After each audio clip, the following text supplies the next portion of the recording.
우리는 지금 오늘날 이 시대에 가장 긴박한 일이 있다면 여러 가지 있겠지만 그 가운데서 가장 첫 번째로 꼽으라 한다면 회복일 겁니다. 우리의 삶이 회복되어지고 우리의 가정이 회복되어지고 교회가 회복되어지고 이 나라 이 민족의 모든 정치, 경제, 사회, 교육 모든 전 분야가 회복되어지는 것, 그것을 우리는 다 바라고 있지요. 아까 우리가 영상에 봤던 이 한 사람의 죽음은 왜 그 죽음을 그런 순교라고 봅니까? 바로 그 한 사람의 죽음은 하나의 없어질 죽음이 아니라 그 한 사람의 죽음을 통해서 놀랍게 그 파키스탄의 한 땅이 회복되어질 것이기 때문에 그렇습니다. 바로 우리는 이렇게 회복되어지되 가장 먼저 무엇이 회복되어야 되는가? 우리의 신앙 가운데서 가장 먼저 회복되어야 될 것은 바로 본질이 회복되어진다고 하는 것입니다. 우리 신앙의 핵심이 바로 하나님을 인격적으로 알고 그분을 전적으로 사랑하는 우리 신앙의 가장 핵심, 바로 그것이 회복되어져야 된다고 하는 것이죠.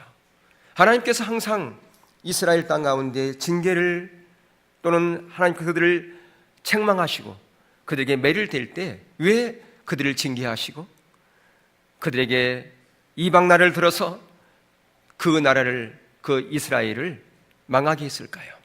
그것은 바로 그들이 하나님께로 돌아오게 하기 위함이었습니다. 무엇으로 돌아오게 함이었습니까?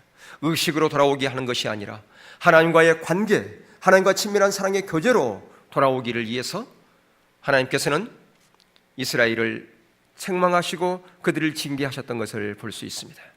바로 오늘날 이 시대 가운데 하나님께서 우리를 회복한다고 하는 것은 바로 신앙의 핵심인, 신앙의 본질인 하나님을 인격적으로 알고 그분을 사랑하는 하나님과의 관계로 회복하기 위해서 하나님 우리 가운데 때로는 징계하시고 우리를 또한 책망하신다라고 하는 것입니다. 여러분, 회복이 되어져야 부흥이 옵니다. 그래서 회복과 부흥은 동전의 양면처럼 나눌 수가 없는 건데요. 여러분, 회복이 되어지려면 가장 먼저 무엇이 있어야 되겠습니까? 현실을 인식하는 것이 필요합니다. 현실 인식, 성령의 조명을 통해서 바로 우리가 살아가고 있는 이 시대에, 오늘 살아가는 이 나라, 이 민족 가운데, 오늘날의 우리 교회 가운데, 오늘날 내 삶 가운데 내가 하나님의 기준 가운데서 얼마나 멀리 떨어져 있는가를 보는 것, 그게 바로 현실 인식입니다. 현실을 인식할 때 바로 오늘 본문의 말씀처럼 스스로 겸비하는 자리로 가게 되어 있습니다. 현실을 인식하지 못하면 절대로 스스로 겸비하는 자리로 가지 못하고요, 하나님의 얼굴을 구하는 기도의 자리로 가지 못하고 악한 길에서 돌이킬 수 없습니다. 현실의 인식이 그렇게만 중요합니다. 어떤 사람은 현실을 인식한다고 하는 걸 착각할 수 있습니다. 오늘날 사회가 문제야, 오늘날 한국 교회가 문제야 등등 여러 가지 진단을 내립니다. 그러면서 그 사람들이 말하기를 누구누구가 때문에 이런 문제가 왔어, 누구 때문에 문제야, 오늘날의 목회자가 문제야, 오늘날의 성도가 문제야 등등 이렇게 부정적으로 얘기하고 정죄하고 판단합니다. 이것은 현실을 인식하는 게 아닙니다. 하나님의 관점에서 보는 게 아니라 자기의 관점에서 보기 때문에 그렇습니다. 오늘날 시대를 하나님의 관점에서 보는 것과 자기 관점에서 보는 것은 너무나 차이가 많이 납니다. 하나님의 관점에서 보는 자는 하나님의 관점에서 보는 자를 바로 현실 인식했다, 그렇게 얘기를 합니다. 하나님의 기준을 성령의 조명을 통해서 보았다라고 그렇게 얘기합니다. 바로 이것이 영적인 분별력입니다. 신앙의 본질 가운데 있는 자만이 영적인 분별력이 부어져서 현실을 하나님의 관점에서 바라볼 수가 있습니다. 그러나 자기 중심적인 신앙 가운데 있는 자들은 절대로 현실을 바로 인식하지 못합니다. 보기는 보되 어떻게 보느냐? 오늘날 누구 때문에 문제야, 누가 문제야 정죄하고 판단하는 자리로 갑니다. 그것이 자기 죄로 여기면서 애통해하고 하나님의 은혜를 구하는 그런 스스로 겸비하는 자리로 절대 가지 못한다라고 하는 겁니다. 그렇기 때문에 회복이 되려면 우리의 삶이 회복되어지든 우리의 가정이 회복되어지든 오늘날 교회가 회복되어지든 교회가 회복되어지든 우리의 삶이 회복이 되려면 가장 먼저 성령의 조명을 통한 현실을 인식하게 되어야 됩니다. 현실을 인식하면 바로 회개의 자리로 가게 되어 있습니다. 바로 그 회개의 네 단계로 가게 되어 있습니다. 오늘 우리가 보면 스스로 겸비하고 기도하여 내 얼굴을 구하면 내가 하늘에서 듣고 그 죄를 사하고 그 땅을 고친다라고 이렇게 말씀하고 있는데요. 바로 회개의 4단계가 나와 있는데 우리말 성경은 원문대로 해석되지 않았기 때문에 그 순서가 바로 되지 못했습니다. 원래 하면 가장 먼저 스스로 겸비하여, 두 번째가 기도하고, 세 번째 하나님의 얼굴을 구하고, 네 번째 악한 길에서 떠난, 이게 순서거든요. 가장 먼저 스스로 겸비하는 것이 가장 먼저입니다. 스스로 겸비하는 자리 가는 것, 그것은 현실을 인식하지 못하고서는 스스로 겸비하는 자리로 못 갑니다. 스스로 겸비한다는 게 뭡니까? 가장 먼저 스스로 겸비하는 것인데, 스스로 겸비한다고 하는 그 의미를 우리는 분명히 알 필요가 있습니다. 우리는 스스로 겸비하는 것, 그것을 그냥 겸손히 하나님 앞에 그냥 겸손한 마음을 갖는 것, 다른 사람 앞에 그냥 굽신굽신하는 것, 그게 스스로 겸비하는 겁니까? 아니죠. 성경에서 스스로 겸비한다고 하는 그 의미는 하나님 말씀 앞에 정직하게 동의하는 것이 우선이고요, 하나님 앞에 정직하게 동의하는 그 자리에 갈 뿐 아니라 하나님의 그 앞에 엎드리는 것을 말하는 겁니다. 하나님의 말씀 앞에 정직하게 동의하고, 바로 내가 바로 그런 자입니다. 그것을 하나님 앞에 인정하는 겁니다. 저 때문이 아니고요, 누구 때문입니다. 오늘날 누구의 문제 때문에 이런 일이 있습니다. 그게 아니라 하나님 그래요. 그것은 다른 사람의 문제가 아니고요, 저의 문제입니다. 주님, 제가 바로 그런 자입니다. 정직하게 동의하고 하나님 앞에 엎드리는 자세가 필요합니다. 우리는 이런 메시지를 여러 번 들었지요. 오늘날 목회자가 가장 두려워하는 것 중에 하나가 뭐냐? 어떤 분이 그런 얘기를 하더라고요. 반복해서 설교하는 것을 목회자가 가장 두려워한대요. 왜? 반복해서 설교하면 성도들이 그렇게 생각한다는데요. 아, 우리 목사님 미천이 떨어졌구나. 그러니까 지난번에 설교했던 거 또 하는구나.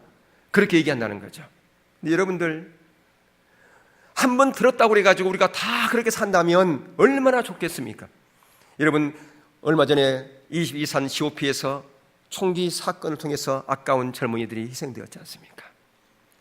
여러분, 군에서 훈련을 받을 때 한 번 훈련받고 그대로 끝난 게 아니에요.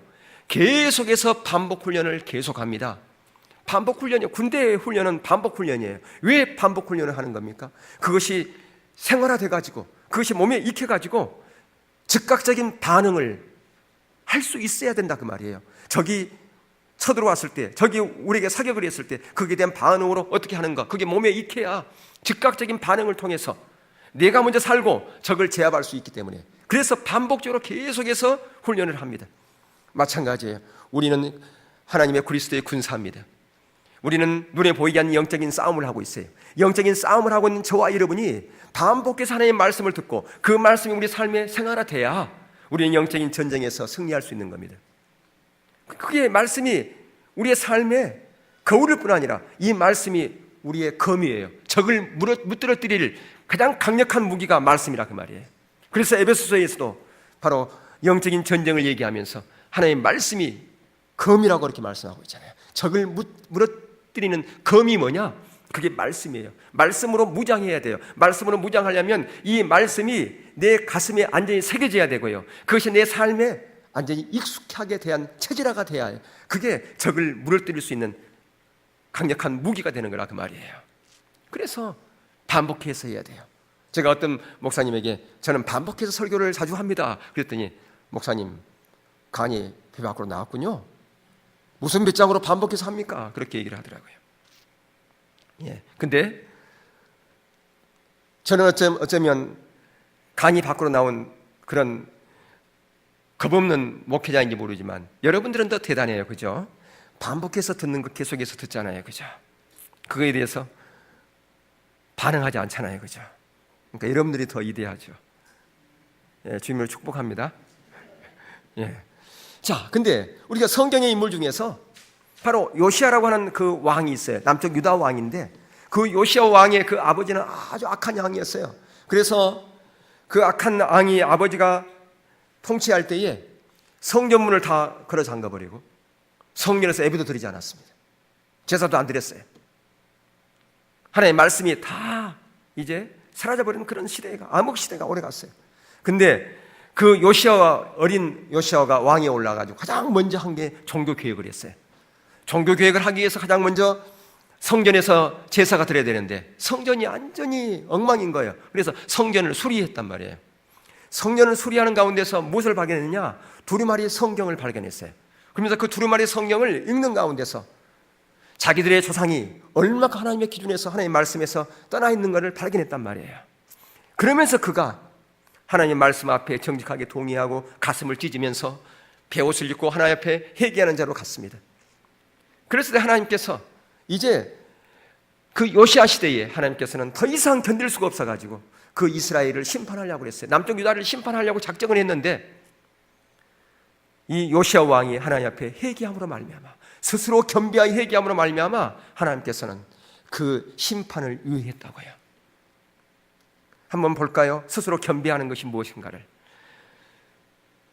역대하 34장 27절에서 28절 한번 보시면 함께 읽겠습니다. 시작. 내가 이곳과 그 주민을 가리켜 말하는 것을 내가 듣고 마음이 연약하여 하나님 앞 곧 내 앞에서 겸손하여 옷을 찢고 통곡하였으므로 나도 내 말을 들었노라.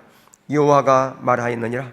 그러므로 내가 내게 너의 조상들에게 돌아가서 평안히 묘실로 들어가게 하리니 내가 이곳과 그 주민에게 내리는 모든 재앙을 내 눈으로는 보지 못하리라 하셨느니라. 이에 사신들이 왕에게 공명하니라. 여기서 보세요. 그 두루마리 성경을 읽는 가운데서 자기의 조상들이 얼만큼 하나님의 말씀에서 멀리 떠나 있는가를 발견했어요. 얼만큼 죄 가운데 있는 걸 발견하고 그가 마음이 연약하여, 바로 이게 산상수훈에서 나오는 애통하는 것입니다. 심령이 가난한 거예요.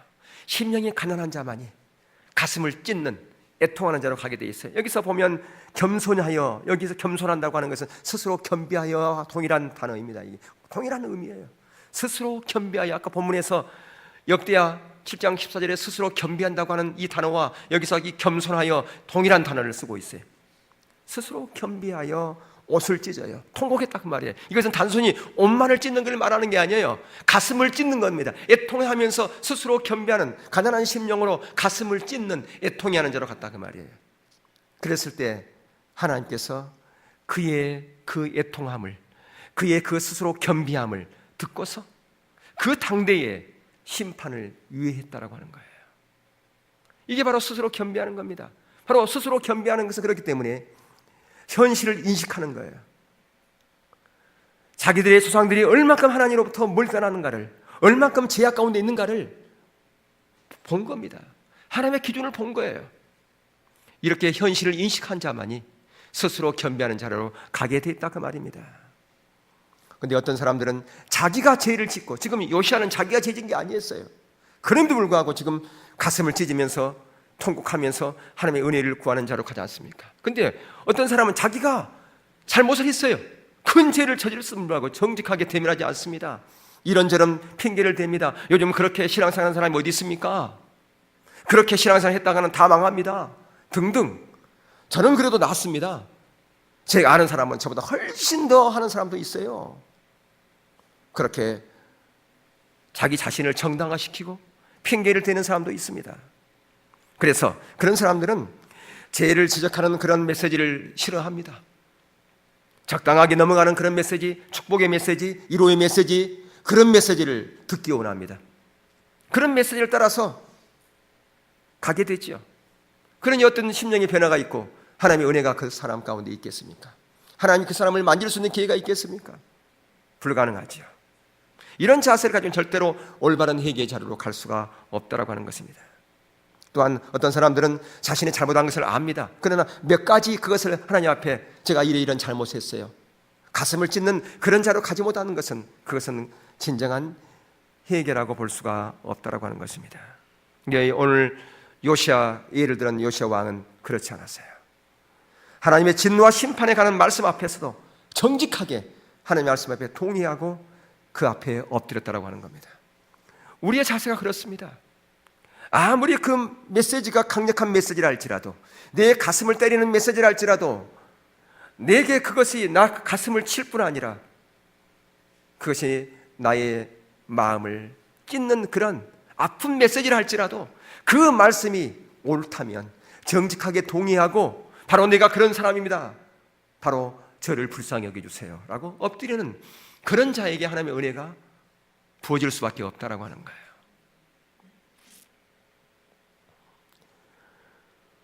바로 하나님의 그 진노 앞에 성적하게 대면하는 그 요시야, 그렇게 엎드렸기 때문에 요시야가 나중에 모든 백성들 앞에서, 다시 말하면 우리의 모든 삶의 자리에서 그런 부분을 자신 있게 얘기했을 때 모두가 그것을 따르고 인정하는 그런 자리까지 갔다라고 하는 것을 볼 수 있습니다. 두 번째 뭐냐? 기도하는 겁니다. 두 번째, 스스로 겸비하는 자만이 기도하는 자로 가게 돼 있어요. 여러분, 성경에서 주님께서는 여러 가지 기도를 말씀하고 있어요. 뭐 주기도문도 제자들에게 가르쳐주기도 하고 또 기도에 대한 여러 가지를 말씀하고 있는데, 마태복음 7장 7절 8절에서 보면 거기에 예수님께서는 기도를 세 가지로 표현하고 있어요. 거기 한번 볼까요? 시작. 구하라 그리하면 너에게 주실 것이요, 찾으라 그러면 찾아낼 것이요, 문을 두드리라 그리하면 너에게 열릴 것이니 구하는 이마다 받을 것이요, 찾는 이마다 찾아낼 것이요, 두드리는 이에게는 열릴 것이다. 여기 보세요. 8절에 보니까 우리는 어디에 문이 번쩍거립니까? 8절. 구하는 이마다 받을 것이요, 찾는 이마다 찾아낼 것이요, 두드리는 이에게 열릴 것이다. 여러분, 이러한 메시지 여러분 좋잖아요, 그죠? 두드리면 다 열려, 구하면 다 받아. 기도의 응답이 있다는 거죠. 근데 거기 앞에 뭐라고 그랬으면 7절에 구하는 것, 찾는 것, 두드리는 것. 예. 구하라 그러면 너에게 주실 것이요, 찾으라 그러면 찾아낼 것이요, 문을 두드리라 그러면 너에게 열릴 것이니 그랬어요. 자, 여기서 그러니까 기도는 뭐예요? 구하는 것이요, 기도는 뭐예요? 찾는 것이요, 기도는 뭐예요? 두드리는 것이다. 그런데 문제는 무엇을 위해서 찾고 구하고 두드리느냐 하는 거예요. 여러분, 무엇을 위해서 여러분은 찾고 구하고 두드렸습니까? 여러분 기도할 때 주님 앞에 무엇을 위해서, 무엇을 얻기 위해서 때로는 찾고 구하고 두드렸는가요? 여기서의 지금 이 의미가 무엇인가? 예수님께서 이 기도를 세 가지로 표현했는데 여기서 찾고 구하고 두드리라는 이 의미가 무슨 의미냐고 하는 것을 우리는 분명히 알아야 돼요. 예수님께서 무엇을 위해서 찾으라, 구하라, 두드리라고 하는 것이, 이것을 분명히 알 필요가 있다 그 말입니다. 바로 이것은 우리가 하나님의 기준 가운데 도달하기 위해서 찾고 구하고 두드리라 하는 거예요. 지금 요시야 왕이 하나님의 그 기준 앞에 자기들이 멀리 떨어져 있는 걸 보면서 그가 스스로 겸비하여 가슴을 찢고 그리고 엎드려졌지 않습니까? 왜 그가 그렇게 가슴을 찢고 엎드려졌습니까? 자기들의 그 기준이 하나님의 기준에서 너무너무 멀리 떨어져 있는 거예요. 그러니까 그 하나님의 기준 가운데로 다시 돌아가기 위해서 지금 역대하 이 7장 14절의 말씀은 6장하고 같이 연결된 부분이에요. 역대하 6장은 뭐가 나온지 아세요? 솔로몬이 성전 봉헌하는 내용, 성전 봉헌하고서 기도하고 있는 거예요. 하나님 앞에. 하나님 어떤 기도를 했느냐 하면, 하나님 혹시라도 우리 백성이 하나님 앞에 죄를 범해가지고 적으로부터 공격을 당할 때 이 성전을 보고 기도한다면 그들의 기도를 들어주시고요, 혹시 우리 백성이 지하 가운데서 하나님의 폐역한 가운데 있어가지고 이 땅이 기근이 오고 재앙이 오고 농사가 흉년이 들고 또한 여러 가지 연병이 오거나 여러 가지 질병 가운데 있을 때에 그들이 이 성전을 향해서 기도한다면 그들을 불쌍히 여기시고 그들의 기도를 들어주시고요, 또한 이 나라 이 백성이 죄를 범해서 적이 쳐들어와서 이들을 포로로 잡아가 그들이 저 포로 그 열방 땅에서 이 성전을 향해서 기도한다면 그들의 죄를 용서하시고 그들의 기도를 들어주십시오 라고 그렇게 기도했을 때 그 기도에 대한 응답으로 주신 말씀이 역대하 7장 14절이에요. 그래, 좋다. 그렇다면 내가 응답할 텐데 가장 먼저 너희들이 어떻게 하라고요? 스스로 겸비하여 하나님의 얼굴을 구하고 기도하고 악한 길에 돌이킨다면 내가 너희 기도를 들어줄 뿐 아니라 이 땅을 고쳐주겠다, 그렇게 말씀하고 있다 그 말이죠. 지금 그거에 대한 하나님의 지금 답으로 주신 메시지예요. 지금 이게요. 그러니까 이것은 뭐냐면 그들이 돌이켜서 스스로 겸비하여 하나님 그래요. 우리가 하나님의 기준에서 멀리 떨어져 있습니다. 그 기준 가운데 내가 돌아야 되는데 내가 지금 보니까 안 돼요. 지금 내 지금 삶의 기준은 하나님의 말씀에서 너무너무 땅에 떨어져 있어요. 하나님의 기준 가운데 내가 가야 되는데 내가 안 되잖아요. 주님, 그것 때문에 애통해하면서 뭐하라고요? 주님을 찾으라 그 말이에요. 주님을 구하라는 겁니다. 주님을께 두드리라는 거예요. 하나님의 그 기준 앞에 신앙의 본질에 써놨어요. 우리가 신앙생활 잘한 줄 알았더니 우리는 의식이 본질을 대체해버리는, 말씀을 많이 읽었고 헌신도 많이 했고 기도도 많이 했고 헌금도 많이 했고 구제도 많이 했지만 그것이 신앙이 아니라 가장 먼저는 하나님을 인격적으로 알고 주님을 전적으로 사랑하는 것이 우선이었는데 우리가 우선순위를 놓쳐버렸습니다. 내가 주님을 너무너무 몰라요. 주님을 전혀 사랑하지 못하고 있어요.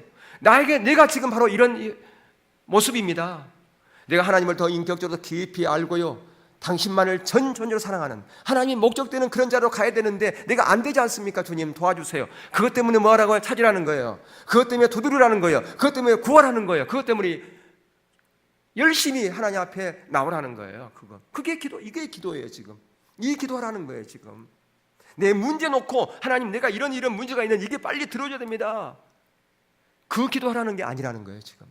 여기서 찾고 두드리라는 것은 그렇게 하나님 앞에 열망으로 나오라는 거죠. 하나님의 기준에서 멀어진 나의 모습을 보면서 하나님의 기준 가운데 회복되어지기를, 하나님의 다림줄 가운데 세워지기를 위해서 나오라는 거 아닙니까? 하나님께서는 하나님의 다림줄 가운데 우리가 세워지기를 원하고 있지 않습니까? 하나님의 기준 가운데. 그래서 우리 가운데 뭘 줬어요? 하나님 말씀을 줬지 않습니까? 이 하나님의 말씀 우리의 삶의 기준 아니겠습니까? 규범으로 주어진 거 아니에요. 그러나 이것을 내 힘으로, 내 의지로, 내 힘으로, 내 능력으로 살아갈 수 없으니까, 그렇기 때문에 주님께서 우리 가운데 오셔서 뭘 우리 가운데 주셨어요? 성령님을 주셨죠. 보이다 성령님을. 성령님 와서 도와주세요. 은혜를 주세요. 깨우쳐 주세요. 알게 해주세요. 보게 해주세요. 경험하게 해주세요. 실제로 살게 해주세요. 그것 때문에 애통해하면서 기도하라 그 말이에요. 요시아는 어떻게 했는지 볼까요? 요시아도 동일하게 그렇게 했던 걸 볼 수 있어요.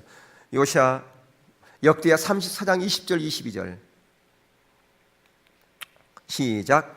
왕이 hil기야와 사반의 아들 아김과 미가의 아들 압돈과 서기관 사반과 왕의 시종 아사에게 명령하여 이르되 너희는 가서 나와 및 이스라엘과 유다의 남은 자들을 위하여 이 발견한 책의 말씀에 대하여 여호와께 물으라. 우리 수왕들이 여호와의 말씀을 지키지 아니하고 이 책에 기록된 모든 것을 준행하지 아니하였으므로 여호와께서 우리에게 쏟으신 진노가 크도다 하니라. 이에 hil기야와 왕이 보낸 사람들이 여선지자 훌다에게로 나아가니 그는 하스라의 손자 돛하세의 아들이어서 애복을 관리하는 살룸의 아내라. 예루살렘 둘째 구역에 살았더라. 그들이 그에게 이 뜻을 전하며. 여기 보면 요시아가 하나님의 말씀을 통해서 하나님의 기준과 그 앞에 비춰진 요시아 시대의 모습을 깨달은 다음에 다시 현실을 인식한 거죠. 그 다음에 옷을 찢으면서 말씀 앞에 동의하고서 그것을 끝나는 것이 아니라 이 말씀의 의미가 무엇인지를 더 선명하게 깨닫게 하기 위해서 하나님의 뜻을 묻는 자리로 가지 않습니까? 이게 바로 기도예요. 기도. 이게 하나님 뜻을 묻는 게 기도라 그 말이에요. 하나님 이 시대에 왜 이런 일이 있습니까? 주님, 왜 오늘날의 기독교인들이 지리멸멸합니까? 왜 오늘날의 교회가 세상의 빛의 역할을 감당하지 못하고 오히려 손가락질을 당하고 그러고 있습니까? 왜 그렇습니까? 묻는 거죠. 왜 내가 지금 하나님의 뜻 가운데 살아야 되는데 그렇게 살지 못하고 이렇게 맨날 패배자로 살아갑니까? 하나님의 말씀이 비춰졌다면 그것 때문에 가슴을 찢고 스스로 겸비할 뿐 아니라 하나님께 물어야죠. 무엇이 문제입니까? 어떻게 해야 됩니까? 주님, 내가 어떻게 나가야 됩니까? 무엇부터 해야 됩니까? 물으라 그 말이에요. 그거예요. 그게 찾고 구하고 두드리는 거예요. 그게요.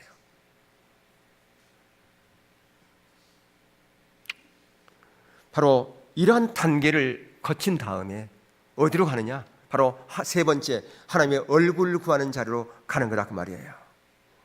우리의 모든 신앙에 있어서는 하나님의 얼굴을 구하는 삶이 중요합니다.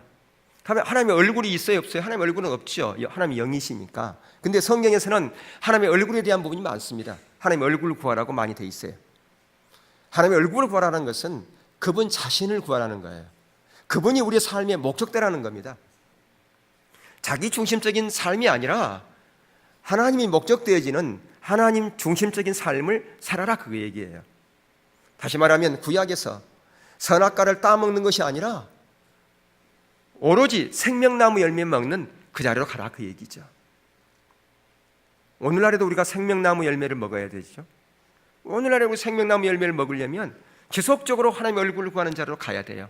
그래야만이 우리는 하나님의 얼굴을 구하는 삶, 이것이 가능하고 생명나무 열매가 우리 가운데 와서 우리의 삶이 풍성해지는 진정한 샬롬의 평강을 누리는 그런 복된 인생의 자리로 갈 수 있다고 하는 겁니다.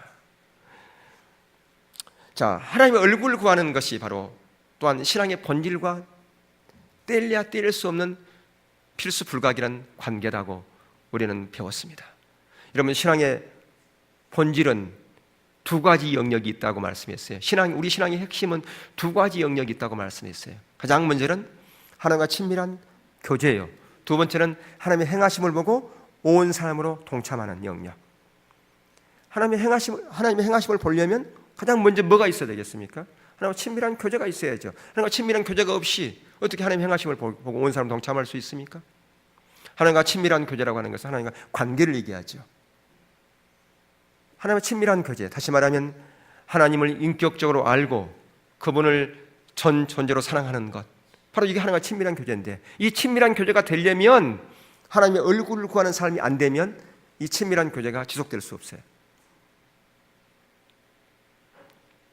오늘날 많은 사람들이요, 어떻게 할 때 철하기도 합니까? 어떻게 할 때 금식기도 합니까? 자기 어떤 당면한 문제 앞에서 사람들은 자동적으로 발에 불이 떨어지면 금식하고요, 철회하고 기도 열심히 하게 돼 있습니다. 근데 그 당면한 문제는 대개 보면 영적인 것이 아니라 육적인 문제가 많을 수 있어요. 그렇죠? 예, 어떤 물질의 문제, 자녀의 문제, 뭐 이런 문제 때문에 철회하지 않습니까? 때로는 작정기도 하지 않습니까?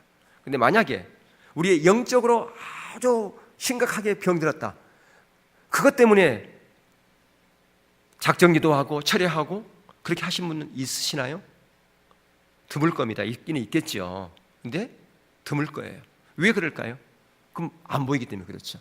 보세요. 육적인 것은 다 보이죠. 우리의 육의 눈을 갖고 있으니까. 지금 어떤 사람이 말기암이라고 판정돼가지고 6개월 이상 못 산다 그런다고 그렇게 판정당하면 어떻게 알겠어요? 본인뿐 아니라 온 가족이 기도하겠죠. 예.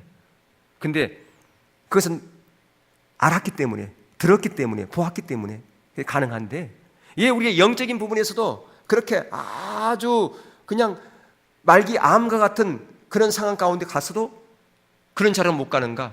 안 보이기 때문에.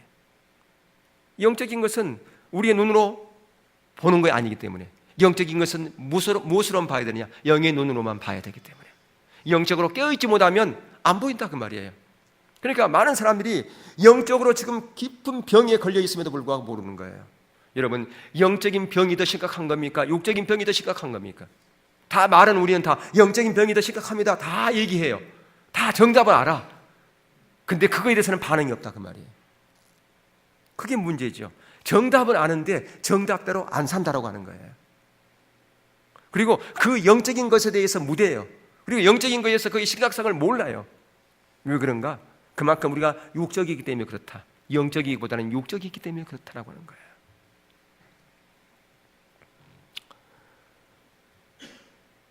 여러분, 그 요시야 예를 우리가 많이 들었는데요, 성경에 보면 요시야뿐 아니라 와사 왕도 이런 부분들이 있어요.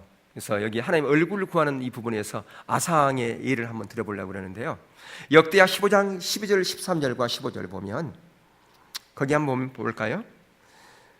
시작. 또 마음을 다하고 목숨을 다하여 조상들이 하나님 여호와를 찾기를 언약하고 이스라엘 하나님 여호와를 찾지 아니하는 자는 대소남녀를 막론하고 죽이는 것이 마땅하다 하고. 여기 보세요. 여기 먼저 볼까요? 뭐냐면 지금 마음을 다하고 목숨을 다하여 조상들이 하나님 여호와를 찾기로 언약하고. 이게 바로 하나님 얼굴을 구하는 거거든요. 근데 하나님 얼굴을 구할 때 그냥 구한 게 아니라 마음을 다하고 뭘 다했다고요? 목숨을. 예, 아까 파키스탄의 그 기독교인 장관 순교당했죠. 그는 목숨을 항상 내놓고 다니던 사람이에요. 언제 자기가 죽을지 몰라요. 자기가 죽음을 알고 있었어요. 언제 나는 죽을지 모른다. 그게 바로 하나님 얼굴을 구하는 거예요. 그게 지금 하나님 얼굴을 구하는, 하나님을 찾는 것. 그러니까 성경에 하나님 찾는다는 것은 하나님 얼굴을 구하는 거예요. 다 거기서 마음을 다해서 목숨을 다해서 하나님을 찾는데, 근데 13절 보세요. 이스라엘 하나님 여호와를 찾지 아니하는 자는, 그러니까 하나님의 얼굴을 구하지 않은 자는 어떻게 한다고요? 남녀를 막론하고 죽이는 것이 마땅하다 하고. 하나님 얼굴을 안 구하면 다 죽인대. 여러분, 이게 가능할 것 같아요? 요즘에서 만약에 오늘날 교회에서 여러분이 하나님의 얼굴을 구하지 않고 하나님이 목적되지 않고 여전히 자기 중심적인 그런 신앙을 하고 자기가 목적되는 그런 신앙생활을 하는 사람들은 다 추방할 겁니다. 그러면 어떻게 해요, 여러분들은? 뭐 여기만 교회인가? 딴 데 교회 가면 되지. 그럴 거 아니겠어요? 이것은 그거와 비교도 안 되는 거예요. 지금 여기서는 뭐예요? 죽인다고 그래요. 죽인다고. 근데 15절에 보세요. 온 백성들이 반응해 보세요. 백성들이 말도 안 되는 소리를 하고, 그런다고 죽인단 말입니까? 세상에? 그렇게 하지 않았어요. 15절에 보세요. 한번 읽어볼게요. 시작. 온 유다가 이 맹세를 기뻐한지라. 우리가 마음을 다하고 맹세하고 뜻을 다하여 여호와를 찾았으므로 여호와께서도 그들을 만나 주시고 그들의 사방에 평안을 주셨더라. 그러한 언약을 온 백성이 어떻게 했다고요? 그 맹세를 어떻게 했어요? 기뻐했다는 거예요. 이 자세가 중요한 거예요. 기뻐했어요. 오늘날 사람들은 기뻐합니까? 야, 오늘 메시지 강하더라, 강하. 오늘 메시지 진짜 강하더라, 강해. 야, 그런 메시지를 듣고 누가 어떻게 신앙생활 하겠나? 사람들은 그래요. 근데 여기서는 어떻게 해요? 이 맹세를 기뻐한지라. 그리고 우리가 기뻐할 뿐 아니라 마음을 다하여 맹세하고 뜻을 다하여 여호와를 찾았어요. 그러니까 어떻게 했다고요? 그거에 대한 하나님께서 어떻게 하셨어요? 그들을 만나줬다고 말이에요. 그러니까 하나님의 얼굴을 구하는 것은 그분께로 나오는 거예요. 그분께로, 그분과의 관계로 나오는 거예요. 그러니까 성경에서 하나님께로 회복하라고 하는 것은 신앙의 본질로 회복을 얘기하는 거예요. 신앙의 본질. 다시 말하면 하나님과 관계로 회복되는 거예요. 그분을 만나야죠. 인격적인 만남으로 나오는 거라 그 말이에요. 만나주시고 그 다음에 그들의 사방에 뭘 줬더라? 평안, 샬롬. 자기들에게만 준 게 아니에요. 그들의 가정에만 준 게 아니에요. 그들이 어디 줬다고요? 사방. 이게 중요한 거예요. 그러니까 진정으로 우리가 하나님을 찾고 구하고 하나님의 얼굴을 구하는 자, 회복된 한 사람이 있으면 그 사람을 통해서 그 주의가 회복된다, 안 된다? 회복된다는 거예요. 이걸 말씀하고 있다 그 말이에요. 진정으로 내가 그리스도인으로 살아가면 내가 왕따를 당할 수도 있지만 왕따를 당하는 그것을 뛰어넘어 가지고 다른 사람이 인정하게 돼 있다 그 말이에요. 요즘 왕따를 당하고요, 내가 믿는 것 때문에 왕따를 당하고 그래요. 물론 그럴 수 있어요. 그러나 이것은 그걸 얘기하는 게 아니에요. 오히려 정말 하나님을 만났기 때문에 그 사람으로 말미암아 다른 사람에게도 샬롬의 평강이 넘친다 그 말이에요. 그런데 그 사람들이 왕따 시키겠어요? 왕따 안 시키죠. 여러분, 이 요시야 왕뿐 아니라 아사 왕도 동일하게 다 마음을 다해서 하나님을 찾기로 결단했어요. 하나님의 얼굴을 구하는 자로 가기로 결단했다 그 말입니다. 그래서 마음을 다해서 하나님께 순종하는 자리로 가기로 결단했다 그 말이죠. 그래서 성경이 말하는 하나님을 찾는 것, 하나님께 돌아가는 것, 하나님을 가까이 하는 것은 모두가 다 하나님의 얼굴을 구하는 자리로 가는 거다라고 하는 것입니다. 단순히 자기의 어떤 필요, 자기의 문제 해결 이것만을 구해서 하나님 찾는 게 아니라는 거예요. 하나님 찾는다는 것은 하나님의 얼굴을 구하는 거예요. 그분이 목적되지는 그 자리로 가는 거라 그 말이에요.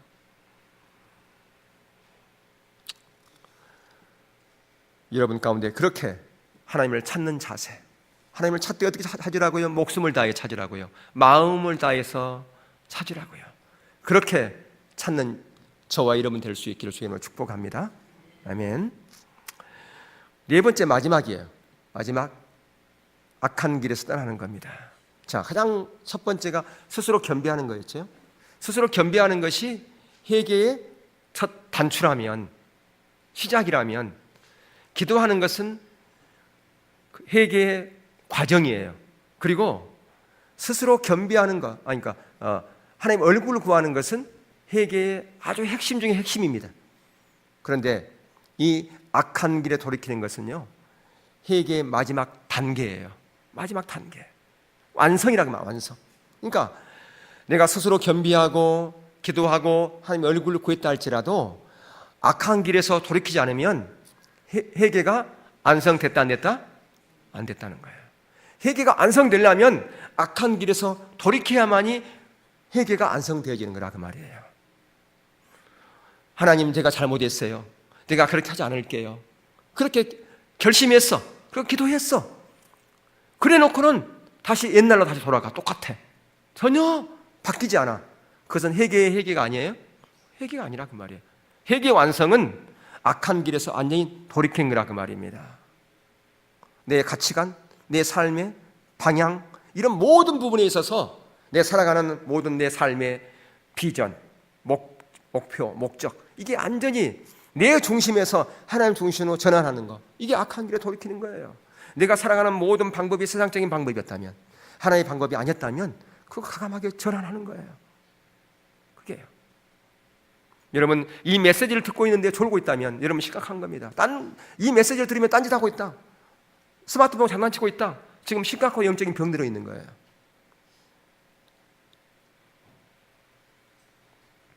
그래서 우리가 전환해야 돼. 완전히 내 전환하는 것은 생각의 영역부터 전환하고요, 그것이 행동의 부분에서도 전환해야 돼요. 처음부터 완전히 전환할 수 있는 분도 있겠지만, 완전히 안 될 수 있지만 하나하나 둘씩 결단하면서 나가야 돼요. 그래야 우리가 이 메시지를 듣는 것이 우리의 실제가 되는 것이죠. 여러분이 주일날 와서 왜 예배를 드립니까? 왜 설교를 듣습니까? 왜 이런 부담스러운 설교를 맨날 듣냐 말이에요. 유머스러운 설교, 가슴을 찌가는 설교, 또 축복의 메시지, 이런 거 들으면 얼마나 좋아요. 그것도 짧게 한 25분 해가지고 깔끔하게. 왜 설교도 길고 그런 메시지를 왜 매주 듣습니까? 들은 이유가 이러면 삶이 변화되어지고 하나님의 뜻대로 하나님을 기뻐하게 되는, 하나님의 영광되는 그런 삶을 살기를 원하기 때문에 그런 거 아니겠습니까? 그렇다면 여러분이 뭔가가 변화가 있어야죠. 어제보다는 오늘, 지난날보다는 이번 달에 변화가 있어야죠.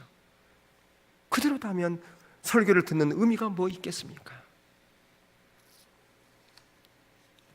그래서 하나님께 말씀하신 회개는 이처럼 개인과 교회가 모든 부분에 있어서 삶의 영역 전부가 근본적인 변화를 말하는 겁니다.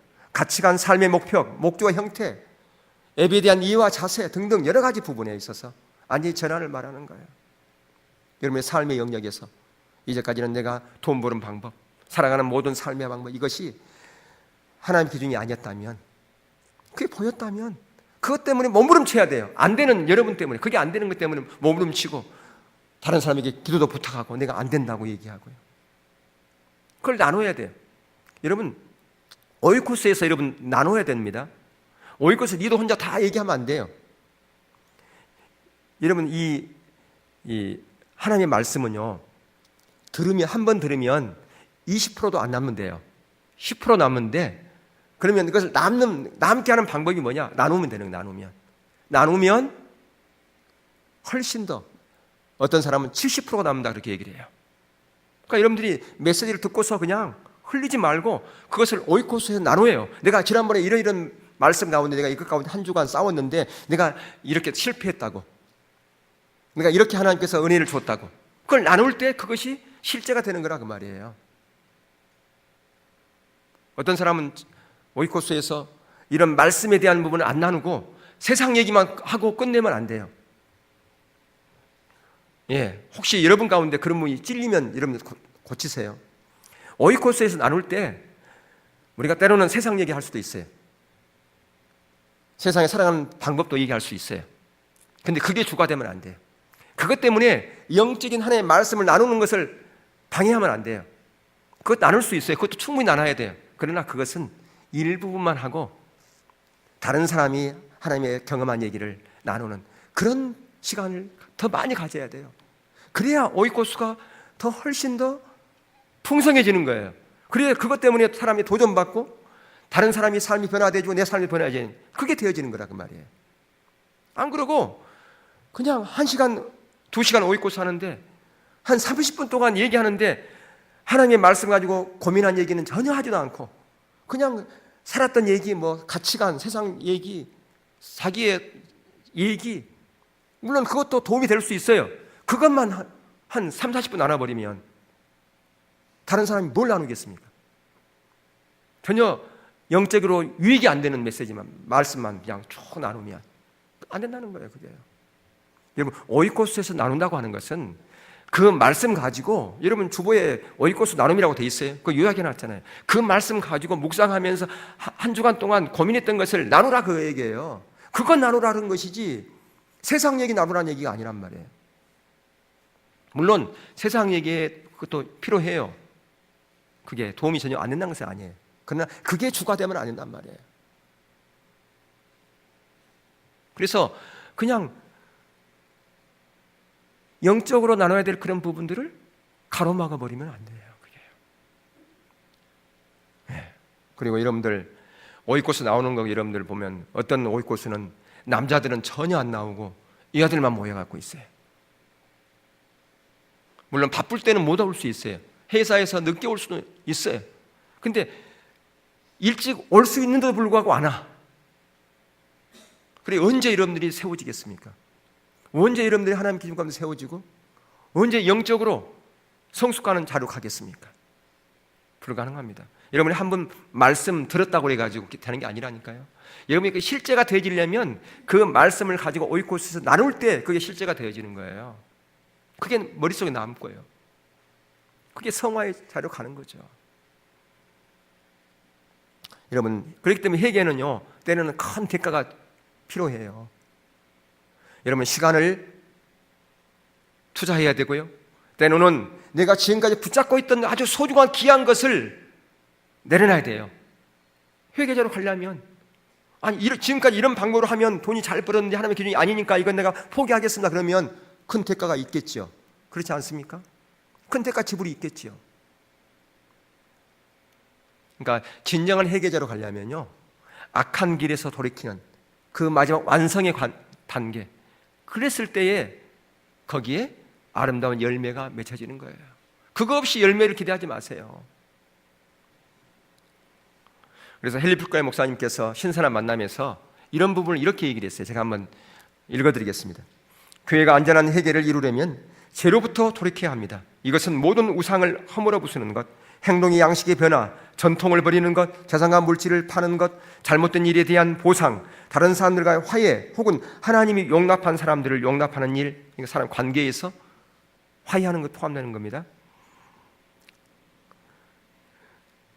용납하는 일들을 요구할 수도 있습니다. 다음부터 잘할게요라는 말은 불충분합니다. 회개는 미래에 대한 약속이 아니라 매일의 삶에서 새로운 삶의 방식이 구현되는 겁니다. 뭐냐면 회개는 미래에 대한 약속이 아니라는 거죠. 하나 앞으로 잘할게요가 아니라 매일의 삶 속에서 새로운 삶의 방식이 구현되는 게 이게 회개라고 말이에요. 날마다 삶 가운데서 변화되어지는 거, 실제로 하나님과 만남 가운데서 아름다운 열매가 맺혀지는 거, 이게 회개라고 말이에요. 앞으로 잘할게요, 그게 아니라는 거죠. 미래에 대한 약속이 아니라는 겁니다. 여러분, 요시야 예를 들고서 이제 마치겠는데요, 요시야는 최종적으로 어떻게 했는가를 볼 수 있어요. 역대하 34장 33절을 보겠습니다. 시작. 이와 같이 요시아가 이스라엘 자손에게 속한 모든 땅에서 가증한 것들을 다 제거하여 버리고 이스라엘의 모든 사람으로 그들의 하나님 여호와를 섬기게 하였으므로 요시아가 사는 날에 백성이 그들의 조상들의 하나님 여호와께 복종하고 떠나지 아니하였더라. 아멘. 요시아는 그 모든 우상들을 다 해파해 버렸습니다. 여러분 삶 가운데 우상이 무엇입니까? 여러분들이 하나님보다 더 소중히 여긴 것이 뭡니까? 여러분이 붙잡고 있고 대가가 지불되어지는데 그 대가 지불이 안 되는 그건 무엇이 있습니까? 그걸 뭐 해야 된다고요? 다 파괴해야 된다고요. 다 해파해야 된다는 말입니다. 그랬더니 그 결과 여기 보면 거기에 사는 날 동안 은혜를 베풀었다. 그렇게 되어 있는 것을 볼 수가 있죠. 예. 진정한 회개는 바로 하나님께서 놀랍게 보상해 줍니다. 우리의 사는 날 동안 하나님께서 은혜 주시고 역사하시고 진정한 놀라움의 살림의 평강을 허락하신다 그 말입니다. 여러분 우리 모두는 다 우리의 삶 가운데서 놀라운 은혜와 생명과 복을 다 누리기를 원해요. 여러분 그렇지 않습니까? 그리고 하나님은요 저와 여러분이 안 믿는 사람보다 더 복받는 인생, 행복한 인생을 살기를 원하고 계세요. 하나님은. 근데 그것은 그냥 되어지는 것이 아니라 이런 회개의 과정을 가운데 하나님께 돌아오는 하나님의 백성들 가운데 그 생명과 은혜와 복을 허락하신다 그 말이에요. 자동이 아니라는 거죠. 예수 믿으면 자동으로 되어진다. 그건 기복주의예요. 그게 기복주의예요. 그게요. 그래서 사람들이 하나님을 수단 삼는 거예요. 목적이 아니라 자기 목적을 위한 수단으로 삼는 거예요. 하나님이 목적이 아니라 하나님을 수단으로 삼는 사람은 절대로 이러한 회개자로 안 갑니다. 안 가죠. 적당하게 타협하지요. 그리고 나서 하나님의 은혜와 생명 복만을 원한다 그 말이에요. 그게 혼합주의예요. 바로 이스라엘이 그랬어요. 그들은 하나님을 전혀 믿지 않는 게 아니었어요. 하나님도 믿고 아세라도 믿고 이방신도 믿었단 말이에요. 오늘날 우리가 그럴 수 있다 그 말이죠. 바로 이 요시아가 가감하게 우상들을 다 해파하고 하나님만 의지하고 믿기로 그렇게 대가를 지불하고 돌이킨 것처럼 바로 악한 길에 돌이키는 그런 자리로 갔을 때에 하나님께서 우리 가운데 놀라운 진정한 회복의 자리로 우리를 가게 하신다라고 하는 것을 보게 됩니다. 원하기는 이런 모두가 다 스스로 겸비하고 기도하고 하나님 얼굴을 구하고 악한 길에 떠남으로 말미암아 진정한 놀라운 하나님의 회복이 여러분의 삶 가운데 가정 가운데 여러분의 직장과 기업 위에 우리 부흥교회 가운데 있기를 주의 이름으로 축원합니다.